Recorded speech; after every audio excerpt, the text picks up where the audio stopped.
I've always used the example of Job when I talked about deliverance from demons.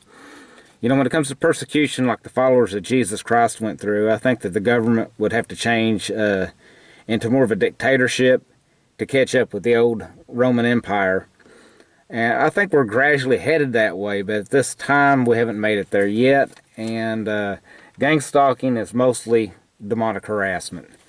So I believe that deliverance and freedom in Jesus Christ is the way to go. When I think about Job, I think of freedom and success. A lot of people, a lot of prosperity preachers use Job as an example. Job was very rich. You know, a lot of us have seen Creflo Dollar walk around on money. Back in the day, Robert Tillman saw midgets grow. For me, I like having a job. I do have a bank account. I think it's a good idea to save money, but it's not the main point of my life. So when I look at success, I look at how Job lifted, how God lifted Job up over his friends. It'd be nice if God told everyone, lamb damage was right, you were all wrong. You know, he put Job in a position of authority to pray for his friends. So far, God hasn't lifted me up over my friends. And I also look at Job's family. After Job was delivered, he had 7 sons and 3 daughters. And I've always wondered if it was from his wife that told Job to curse God and die. But then again, I got to thinking she went through a lot. You know, having your children die would be very tough. I know in the past I've gotten angry and said things I wish that I wouldn't have said. And, you know, God called Job perfect and upright man. I wouldn't think that a perfect and upright man would marry a godless woman. So anyway, I think Job, he would have a wife to have the second set of 7 sons and 3 daughters.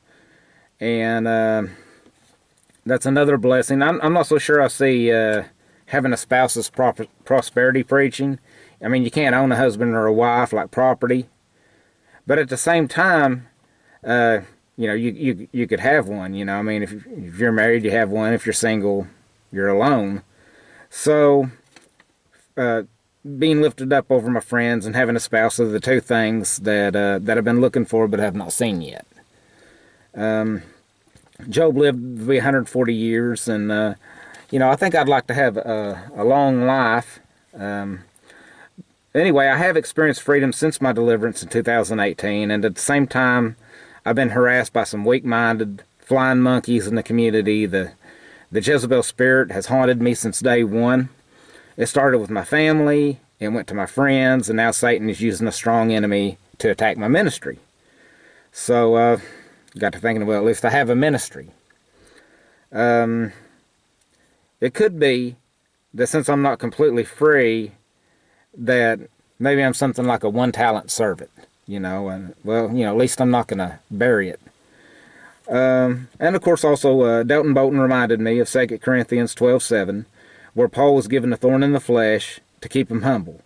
And yeah, I got to say, it's humbling to push for deliverance and you know, to not be completely delivered. I feel though that I have accomplished a lot without even showing my face. I have made videos for over 4 years now. I have a channel that serves as a directory for targeted individuals that have gone through deliverance from gang stalking. I plan on doing some more work on gang stalking deliverance testimonies. I do feel like I could serve God better if I was completely free, but that's up to Him. You know, I've seen bad situations come and go. I don't know what the future holds.